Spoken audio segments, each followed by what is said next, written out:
안녕하세요 구독자 여러분, 한입경제의 윌리입니다. 혹시 게임 좋아하세요? 작년엔 어몽어스, 올해는 쿠키런 킹덤. 그 중에서도 전 세계 시장에서 가장 돈 많이 번 모바일 게임 바로 배틀그라운드입니다. 그런데 눈썰미 있다면 알 겁니다. 여러분이 보고 있는 이 장면은 배틀그라운드가 아니에요. 100명 중에 1명 살아남는 배틀로얄 장르를 개척한 우리 한국산 게임의 복사본 화평정영입니다. 배틀그라운드 모바일에 중국 수출이 막힌 걸 대신한 복사본이라는 거죠. 이뿐만이 아니에요. 5년간 중국 내 1위, 작년 전 세계 모바일 게임 매출 2위인 왕자 영유는 리그 오브 레전드의 복사본입니다. 카카오, 넷마블, 크래프톤, 한국 인터넷 기업의 핵심 투자자이자 브롤스타즈, 포트나이트, 콜 오브 듀티 모바일, 여러분이 아는 이 게임사들의 진짜 주인, 세계 5위 거대 기업. 오늘 주제는 한국에 콕 빨대 꽂고 돈 버는 회사, 중국 텐센트 이야기입니다.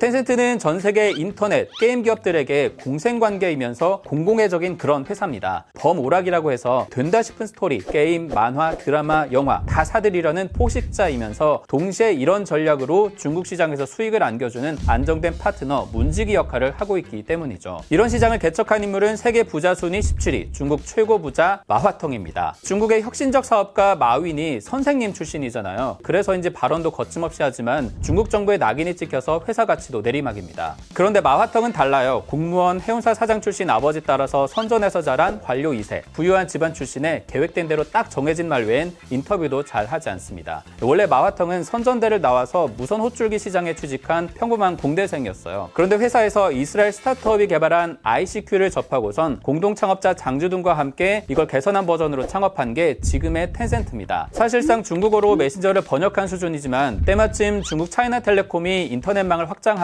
밀어주고 선전 대학가에서 입소문을 타면서 반년 만에 100만 명, 3년 만에 1억 명의 이용자를 확보합니다. 저작권 개념이라고는 1도 없던 이 서비스는 나중에 ICQ를 인수한 AOL과 소송전이 벌어지면서 직원들이 부르던 별칭, 지금의 QQ로 바꾸게 돼요. 아이러니한 건 이 사업의 시초, 당시 대형 통신기업 AOL, 경쟁사인 MSN 메신저가 아니라 잘 베껴 만든 텐센트의 QQ만 살아남았다는 겁니다. 이때 도움을 준 것 중에 하나가 현재 주요 주주인 네스퍼스가 투자한 200억 원, 그리고 당시에 시장조사차 찾은 한국 싸이월드의 아바타를 묻지도 않고 베껴 만든 QQ쇼입니다. 이미 가입자 1억 명을 확보했던 QQ는 아바타 옷에 상표를 달아서 매출을 끌어올릴 수 있게 됐고, 우리가 싸이월드를 잊지 못하는 것처럼 초기에 유입된 가입자들을 일종의 락인 효과로 묶어서 여러 플랫폼 사업의 기반으로 쓰게 되죠. 역시 묻지 않고 가져다 만든 게임 서비스를 내고 중국 신화 포털을 베껴 만든 QQ.com, 그리고 카카오톡, 왓츠앱을 본따 만든 위챗 메신저에 음성 전송, 결제 기능을 담아서 월 이용자 12억 명, 중국의 국민 메신저가 됩니다. 그리고 이렇게 벌어들인 돈으로 현재 텐센트 매출의 절반, 핵심 사업이 된 게임 사업에 진출해요. 원래 2002년에 게임 사업 진출을 고민하던 마화텅은 직원들과 함께 게임 개발로는 한국 회사 상대가 안 된다, 이렇게 결론을 냈었다고 해요. 대신 한국 게임을 들여와 시장을 확장하려 하는데 이게 신의 한 수가 되죠. 한국의 세피로스를 시작으로 스마일게이트, 크로스파이어, 넥슨의 던전앤파이터로 중국 PC 게임 시장을 장악해요. 2026년까지 장기 계약을 맺은 최장수 게임 던파 시리즈는 아라드라는 이름으로 애니메이션화해서 중국 최고 인기 콘텐츠로 팔립니다. 자체 게임이 없이 수조원씩 이익을 내던 텐센트는 2011년을 기점으로 사업 방식도 서서히 바꿔요. 그동안 벌어들인 돈으로 2011년 롤 개발사인 라이엇 게임즈를 4,700억 원에, 이듬해엔 한국 카카오에도 지분을 투자하면서 영역을 확장하죠. 카카오 게임, 카카오페이 다 텐센트의 영향을 받고 있는 겁니다. 언리얼 엔진의 에픽 게임즈, 액티비전 블리자드, 넷마블, 슈퍼셀,